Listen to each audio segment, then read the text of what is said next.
Ballot গুলো যখন দেয়া হয়েছে তখনও আসলে আসনের প্রার্থী চূড়ান্ত হয়নি।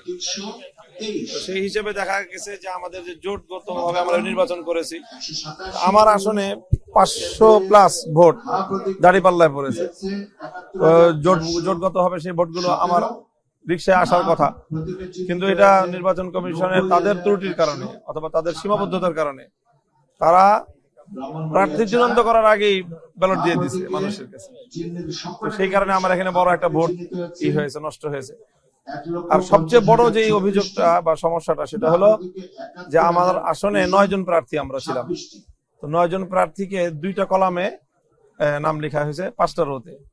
তো আমার নামটা প্রথম কলামের লাস্ট রোতে পড়েছে, যার কারণে আমার নাম বরাবর দ্বিতীয় রোটা খালি ফাঁকা। যেমন অনেকটা ওই গণভোটের ব্যালটের মতো, গণভোটে যেখানে হা না সামনে হলো ফাঁকাটা, সেখানে সিল মারতে হয়। তো ওই জায়গাটায় আমার অনেক ভোটার ভুল করেছে। যেমন সেম একই কেস হয়েছে ঢাকা 8 আসনে। ঢাকা 8 আসনে মির্জা আব্বাস সাহেবের নামটা ঠিক আমার পজিশনে ছিল, এবং ঠিক ওনার ভোটাররাও অনেকেই ওনার ভোট দিয়েছেন সেই ফাঁকা জায়গায়, মনে করেছে ফাঁকা জায়গায় সিল মারার জায়গা। তো ওই ভোটগুলোকে মির্জা আব্বাস সাহেবের জায়গায় কাউন্ট করা হয়েছে ওনার আসনে, কিন্তু আমার আসনে সেই ভোটগুলোকে বাতিল বলে গণ্য করা হয়েছে। এবং সেই ভোটের অ্যামাউন্টটা খুব ছোট না। আমার এবং আমার প্রতিদ্বন্দ্বী প্রার্থীর ভোটের ব্যবধান সবকিছুর পরেও, এত কিছুর পরেও 2200 সামথিং। তো সেখানে 50টা আসনের যে চূড়ান্ত এখান থেকে ফলাফল ঘোষণা করা হলো, সেই 50টা কেন্দ্রের ফলাফলের মধ্যেই 1200 ভোট বাতিল হয়েছে। তো সেই ক্ষেত্রে আমার টোটাল এই কেন্দ্রের সংখ্যা হলো 137টা।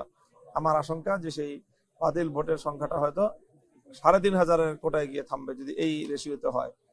আর যেখানে আমার ভোটের ব্যবধান হলো 2200 সামথিং, ঠিক আছে, এই বিপুল পরিমাণ ভোটের মধ্যে বড় একটা অংশই আমার এই জাতীয় ভোট।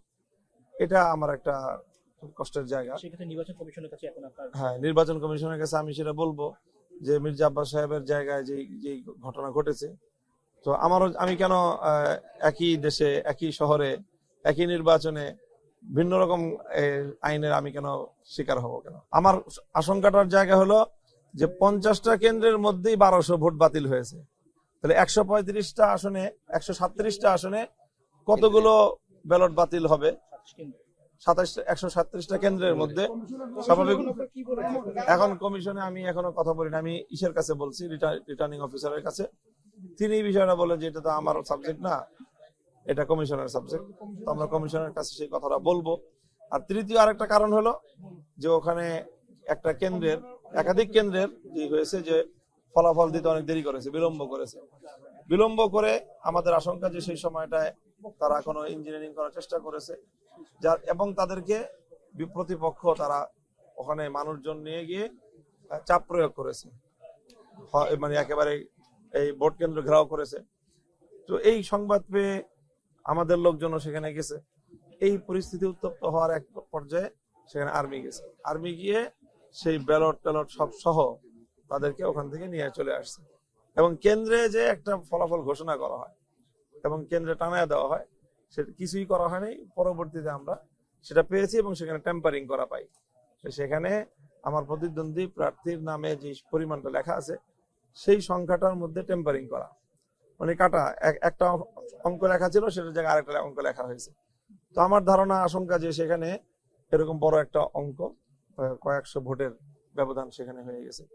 তো যেহেতু আমাদের ভোটের পার্থক্যের খুব মিনিমাম একটা, কাজে এই বিষয়গুলি বড় ফ্যাক্টর, সেই কথাগুলি বলতে আসছি। রেজাল্ট শিটে বলতে ওই যে হ্যাঁ, মনে হয় না, আমাদের কাছে স্পষ্টই আছে যে প্রিজাইডিং অফিসার যে কেন্দ্র থেকে যে ইটা দেয়, হ্যাঁ, ভোট গণনার যে শিলটা দেয়, সেটার মধ্যেই টেম্পারেচারিং করা আছে। সেখানে পরিস্থিতি এমন উত্তপ্ত হয়েছে যে সেখান থেকে পরবর্তীতে আর্মি গিয়ে ব্যালট ট্যালট সব প্রিজাইডিং অফিসার সহ তাদেরকে সেখান থেকে উদ্ধার করে নিয়ে আসছে। সেই কাগজটার মধ্যেই টেম্পারিং করা কাটা। এখন আমি আমার ইয়ের থেকে স্বাক্ষর নেওয়ার পরে যে সে করে নাই আমি কিভাবে বলবো? আমাদের কাছে স্বাক্ষর করা যেখানে আছে আমরা তো সেটা সেই স্বাক্ষর করার মধ্যেই, ওটার মধ্যেই টেম্পারিং করা। আসল কপি তো দেয় নাই আমাদেরকে, আসল কপি দেয় না, ছবি আছে সেই ছবির মধ্যে টেম্পারিং করা।